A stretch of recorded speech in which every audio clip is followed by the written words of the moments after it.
Now, the first part about acute leukemias is that acute leukemias are, although broken up into acute myelogenous leukemia and acute lymphocytic leukemia, acute leukemias are divided up into these. However, although most people who are adults get acute myelogenous leukemia and children get acute lymphocytic leukemia, some adults can have lymphocytic and some children can have acute myelogenous leukemia. Now, all forms of leukemia can present as if there is a pancytopenia. Now, pancytopenia is presenting like a person who has diminishment of all 3 cell lines with a pancytopenia. Now, pancytopenia in general is any primary cancer of the marrow, such as these, or metastatic disease, primary or metastatic disease to the bone marrow. Also can be infections invading the bone marrow, such as tuberculosis or fungus. TB or fungus go into your marrow and actually crowd out the other cells. The other thing is that you can have hepatitis B and C, which have an effect upon freezing the bone marrow with these viruses, hepatitis B and C, cytomegalovirus, and HIV, actually freezing the marrow so that the marrow does not grow. So you can have any cancer and infection invading the marrow. You can have effects of drugs, alcohol, and radiation, drug, alcohol, and radiation effect on the marrow, freezing the production of that marrow. Although you and I think of B12 and folate predominantly as red cell disorders, you could also have B12 and folate presenting with pancytopenia, all 3 cell lines down. Whites, reds, and platelets happens also with lupus, all 3 cell lines down with reds, whites, and lupus, and this happens, it hits all 3 cell lines as well as the spleen. Now, I know you're used to thinking of the spleen as a cause of platelet sequestration, which it is. However, the spleen can also cause the sequestration of all 3 cell lines. Now, what's different about all these forms of pancytopenia and aplastic anemia and acute leukemias? People are tired. Why? Because they are anemic and have a low hematocrit. People are bleeding. Why? Because they have low platelets and they complain of bleeding. Yes, they're bleeding. They have infection. Why? Because even though the white cell count might be high, because with acute leukemia, the white count can be high in 1/3, normal in 1/3, down in 1/3. Even though the white cell count can be high, the white cells do not function. The white cells do not function because they don't degranulate. You can have all the white cells you want in the world, but if they don't release the content of their granules, you might as well not have them.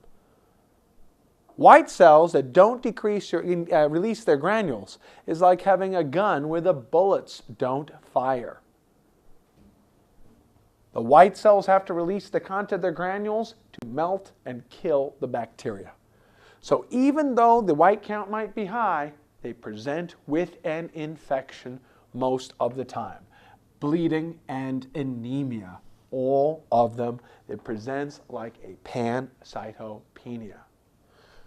Now, what is different about these diseases that's different from all the others? You cannot get the diagnosis based on the history. You can't say, oh, well, you know, they had exposure to radiation, must be acute leukemia. No. Well, I was born in Hiroshima in 1941. I moved briefly to Nagasaki. I went to the University of Chernobyl and I got my first job at Bhopal. You can't do this to say, well, they must have acute leukemia. What's different about leukemia from all the others is the presence of blasts. Blasts tells us we have acute leukemia, but doesn't tell us which type. We have to use monoclonal antibodies to tell us which type. Now, the same way that we have monoclonal antibodies against telling us whether we have hepatitis B or C, HIV or CMV or any of the other viruses, we have antibodies that tell us, do we have acute myelogenous, do we have acute lymphocytic? Which type of acute myelogenous? Which type of acute lymphocytic? Blasts. Now, there are also certain stains that can help distinguish them. Which of these has the stain positive for myeloperoxidase? Would it be the myelocytic leukemia or the lymphocytic leukemia with the myeloperoxidase? I think it's myelocytic leukemia that has the myeloperoxidase. The myeloperoxidase stain is positive because that's what happens. White cells, myelo. The same way they are the ones that also have the hour rods in them. Now there's also the common CALA, C-A-L-L-A, CALA. Which of these has CALA, the common ALL antigen?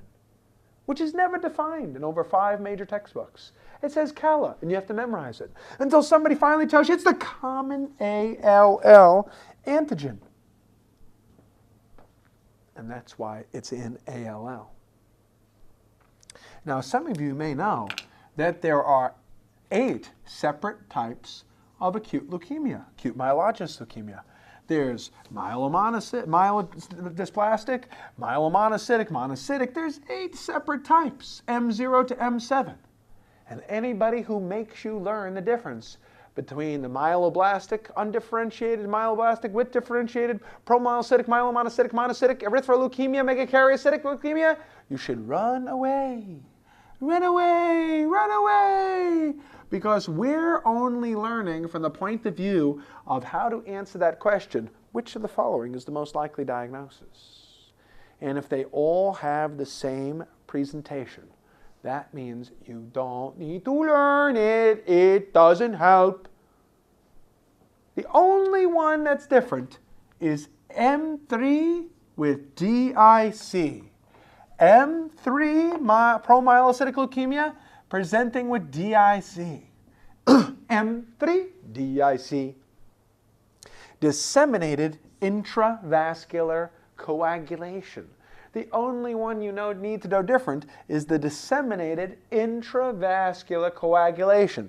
M3 DIC. Why? Because you can't tell the difference between M6 and M7 by history and physical. You can't tell the difference between M1 and M2 by history and physical. So you can't answer the question, which of the following is the most likely diagnosis, off the history and physical and in individual labs. The other thing is that since they have the same therapy, you don't need to know the difference because they're all based on therapy with daunorubicin or idarubicin, daunorubicin or idarubicin, and aracine, also known as cytarabine or cytosine arabinoside. Aracine, cytosine arabinoside.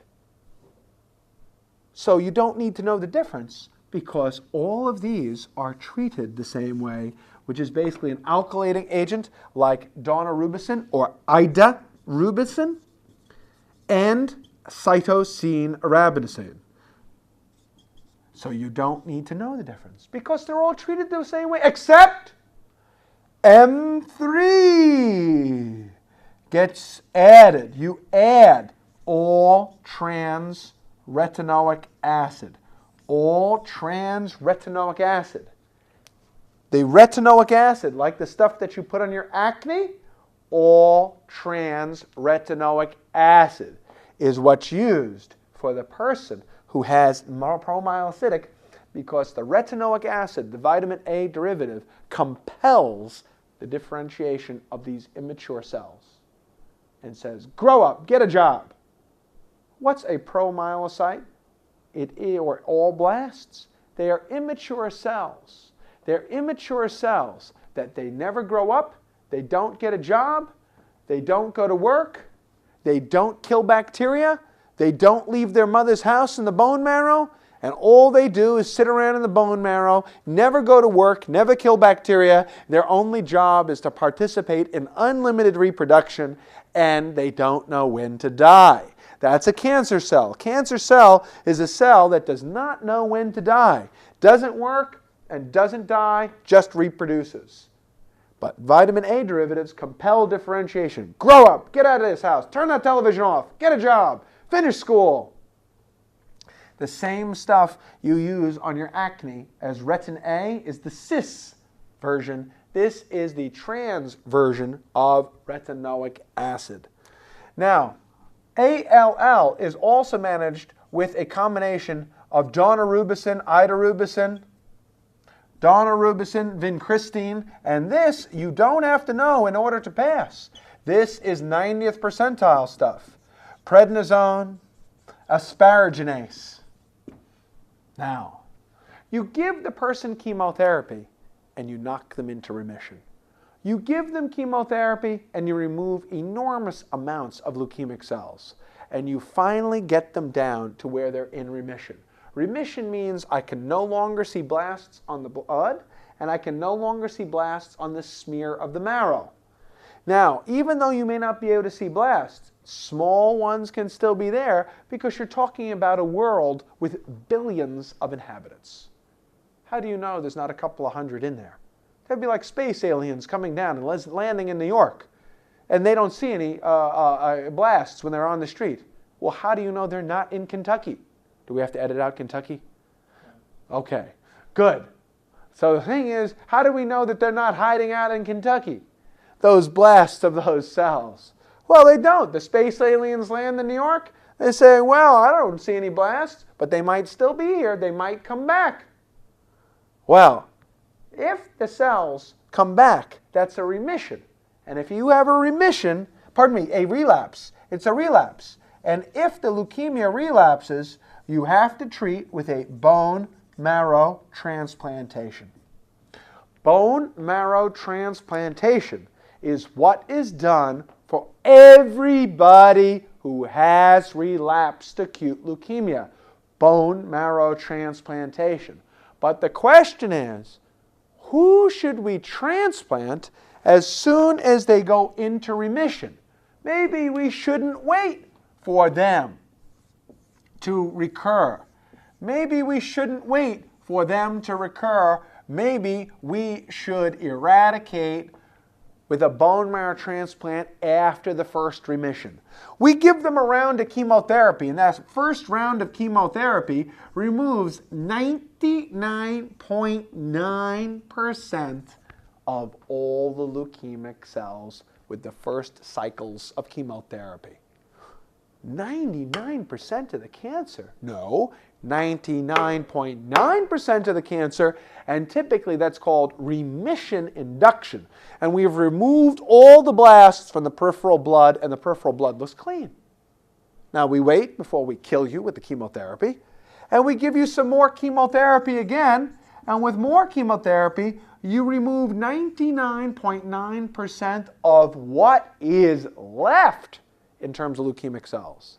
That's called consolidation therapy.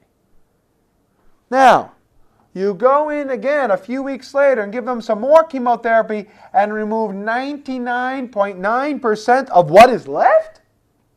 Wow, maintenance therapy, what's left? 99.9% of what is 99? Wow. And maybe you have eradicated the cancer. How do you know who should be transplanted right away or wait for relapse? Because waiting for relapse, if you try and transplant the relapse person, it's very hard to get them under control. Because if they relapsed, it means their cells are probably resistant to the chemo. It's like infectious disease. It's like microorganisms. I gave them an antibiotic. It grew around my antibiotic. Hey, it's resistant to the antibiotic. I gave them chemo. The cells grew around the chemo. Hey, it's resistant to chemo. What tells us? Transplant yes, transplant no. And the answer is cytogenetics.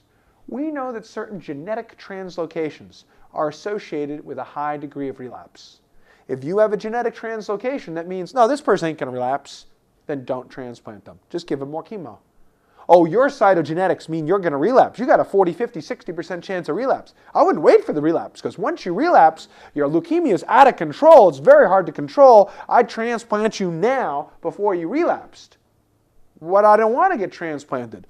Bone marrow transplantation is no walk in the park.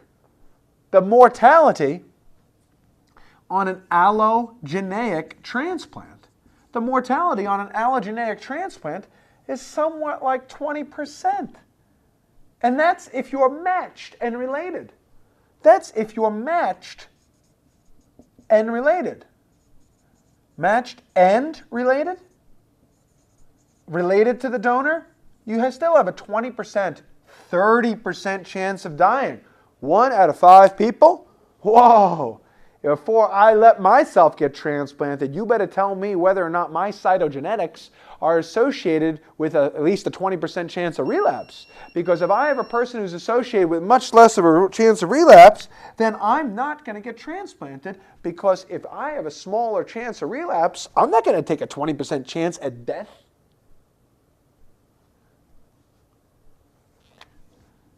Matched and unrelated is probably increasing closer to 30% chance of mortality. Whoa. Whoa. Oh no. I'll take my chances. Oh no, your cytogenetics show you got a 60% chance of relapse. Okay. I'll get transplanted now. Oh, terrible, terrible. Well, look at this thing here. Cytogenetics. Look, chemotherapy, inducing a remission. We remove 99.9% of the leukemic cells from the body. Wow, 1/10 of 1%. Only 1/10 of 1% will be left. Seems like a small number until you realize where we started out. We remove 99.9% of the cells, but maybe that leaves us with 100 million leukemic cells still. They're just not in the peripheral blood. Look at the population of the world, 6 billion. If you had 100 million of somebody, you could squeeze them all into one country and never see them in New York City. Well, consolidation therapy, removing 99.9% of that as well. Well, 100,000 people, heck, you could put them all in New York City in a 15-block radius and see 100,000 people. You could just go to the population and just get everybody that's between 34th Street and 42nd. You got more than 100,000 people between 34th Street and 42nd Street in New York City. It's easy to hide down. Well, maintenance therapy. Remove 99.9% of what's left. At this point, your own immune system may knock off the rest of those cells. And if it does, that's a sustained remission. What normal people call a cure, but oncologists never say cure. They don't say cure because they always want to say, but on the other hand, it could come back. So what you need is a one-armed oncologist, because your oncologist is always saying, but on the other hand. So therefore, if it goes away, you're cured. Sustained remission. It's kind of like boyfriends and I love you. Honey, I need to hear you say it. Oh, you know how I feel. No, I want you to say it. Sustained remission. Too much. Now, if it comes back, in that relapse, you got to do a bone marrow transplant. That's all you can do. But the question is, who should I transplant before those 100 cells come back to being 100 billion again? And it doesn't take that long. If you take 1 penny and you double that penny on January 1st, and you go from 1 cent, and you double it every day, by January 31st, you have $3.1 million. By January 31st, $3.1 million. If you take a penny and double it every day for a month. Therefore, if you take those couple hundred cells and double it every few weeks, you can easily get yourself millions and millions of cells, if not billions, within a few months, and you can't control it. So who gets transplanted in first relapse, in first remission? Who gets transplanted in first remission? People who have cytogenetic markers that say, look, I know that that 20% chance of relapse and mortality is a disaster, but it's better than the 90% chance of death. Now, allogeneic means you take someone else's marrow and put it into yours. Autologous. Autologous means we take your own marrow and put it back into you. And it could be with stem cells or no stem cells. Autologous might be with or might be without using stem cells. Now, stem cells are the early progenitor cell in the bone marrow. The benefit of using stem cell transplants is that you're giving cells that are already grown up a little bit, and it grows back faster. The biggest problem with bone marrow transplantation is the duration of neutropenia. The longer you are neutropenic, 5 days, 10 days, 15 days, 20 days, 30 days, the longer you are neutropenic, the percentage with infection is directly proportional to the duration of the neutropenia. If you're neutropenic for a few days, you have very little infection. Once you're neutropenic for a few days, more than that, you start getting enormous amounts of infection. So the thing about autologous transplants is that there is no graft versus host disease. And there's no rejection, because it's highly unlikely you're going to reject yourself. The problem with autologous transplants is that there is also less of a cure, because you might be giving small amounts of leukemic cells back in. You're using monoclonal antibodies to try and cherry pick through the marrow to pull out the evil cells and put back the good ones into the body. Autologous, the duration of neutropenia is very short. Autologous, no graft versus host and no rejection. So the mortality from the procedure is much less, because the duration of neutropenia is very short. Allogeneic, somebody else's marrow into you. Matched and related, your bone marrow will come back at 15 to 20 days. Matched and unrelated, it'll come back a little bit later. Unmatched, unrelated, you're going to die of infection half the time before the bone marrow comes back to life. And then even if it does, you're going to have terrible graft versus host and rejection of that marrow. The duration of neutropenia is how you determine the mortality from the marrow. Who should be transplanted in first remission? The people with bad cytogenetics. What is unique about each of these? M3BIC, M3BIC, all trans-retinoic acid for people who have M3, promyelocytic leukemia. Okay, all trans-retinoic acid, a retinoic acid compound. Vitamin A, grow up, you marrow. What's unique? Intrathecal methotrexate. Acute lymphocytic leukemia recurs in the spinal cord. So we give intrathecal methotrexate, inject chemotherapy directly into your spine, into the spinal canal, to prevent the leukemia from coming back inside your own spinal canal. What's unique? We have a 39-year-old woman who's coming in with acute leukemia, who's got a white cell count of 240,000. Wow! She is having sludging in her brain and having confusion and signs of sludging in the brain. She's having shortness of breath from signs of sludging in that brain. She is having priapism, shortness of breath, visual disturbances. What would you do for the treatment? Yes, hydration. Now, in addition to hydration, what will you do for leukostasis reactions? These big, gummy white cells are clogging up your blood vessels because they're big and they get in the way. Like getting behind an 18-wheel tractor trailer or one of those SUVs stuck in the tunnel or on a bridge where you can't get around the thing. These big white cells get stuck and make it so that you can't perfuse your brain, your heart, your lungs. What is the therapy? Hydration, I know. And the therapy is leukapheresis.